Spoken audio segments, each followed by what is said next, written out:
Bon, avant cela, on va donner la parole à Olivier Pouls. Merci. Double ration d'Olivier Pouls cette semaine. Pour notre plus grand plaisir, notre chroniqueur gastronomique va nous dresser le grand menu de l'année 2026. Ben oui, chers amis, car il ne vous a pas échappé qu'en ce mois de janvier, tout le monde y va de ses prédictions économiques, politiques, sportives, artistiques, géopolitiques. On essaie de lire dans le mar de café ce qui va nous arriver dans les mois à venir. Eh bien moi, c'est dans le mar de Bourgogne, figurez-vous, que j'ai cherché les réponses à cette grande question qui me turlupine en chaque début d'année. Qu'allons-nous manger dans les mois à venir en 2026 ? Mais il ne vous a pas échappé qu'en matière de gastronomie, les choses bougent aussi, comme dans la mode. Alors voilà ce que j'entrevois. Tout d'abord, la tendance de fond depuis quelques années va se poursuivre. Le végétal va continuer sa progression. Bah oui, objet de décoration un peu facultatif, il trône désormais au centre de l'assiette. Et on l'a vu avec le grand chef Alain Passard qui ne propose plus que du végétal depuis l'été dernier. Eh bien, les menus végétaux, les fruits, les légumes, les légumineuses, les herbes et même les fleurs continueront à s'imposer. Le végétal, bah oui. Bah bien sûr. Mais il faut souhaiter qu'il soit quand même local, français et à minima, par pitié de saison. Tournez donc le dos à ces fraises que j'ai encore vues, je vous jure. Non, il y a des ce fraises matin, sur le marché.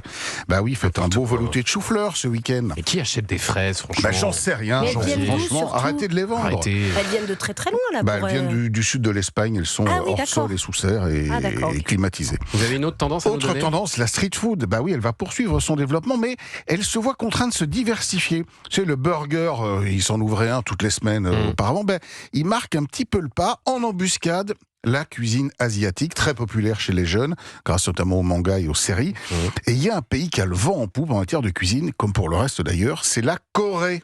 C'est vrai. Est-ce que vous connaissez le tteokbokki ?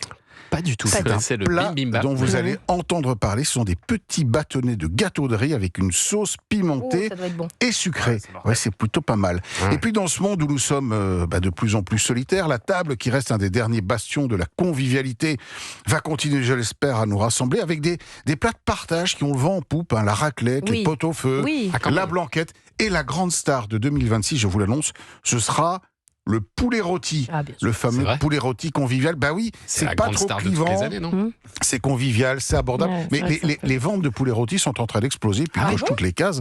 Et puis surtout, c'est un recyclage complet derrière, une salade avec les restes, froid, un petit bouillon avec la carcasse. Rien ne se perd. J'ai encore une seconde. Allez, une seconde. Un petit mot dans nos verres. La crise qui touche la viticulture ne devrait hélas pas s'arrêter de suite. Il y a des grands plans d'arrachage qui vont se poursuivre. On peut même estimer que 20% des vignes pourraient disparaître dans les temps qui viennent. Ouais, parce que les gens boivent moins. Bah oui, baisse de la consommation des jeunes générations, montée des vins sans alcool. Et puis on recherche aussi des vins plus digestes, moins alcooleux justement, moins riches. Des rouges légers, comme on les appelle, qui continuent à monter en puissance. Des rouges qu'on boit un peu frais, qui sont des alternatives au rosé. On en entendra parler cet été. Vous avez réduit votre consommation, Thaïs Wauquiez? Non, là par exemple, j'ai dormi 4 heures, donc j'ai bu hier. Tout va bien. Voilà. Très bien. Avec modération, bien sûr. Avec modération au début. Mais c'est vraiment sur la première partie. C'est hyper modéré. Après, il est rentré chez lui. Mais c'est en soutien aux vignerons qu'elle fait ça. Bien sûr. Bien sûr. Attention, c'est un combat. Vous connaissez cette phrase, bois un canon, tu sauveras un vigneron. Ah oui, mais bon, c'est beau. Mais bon, après, faut pas prendre la route parce que tu sauveras moins de gens. Exactement. Voilà, avec modération quand même. Joe Hume.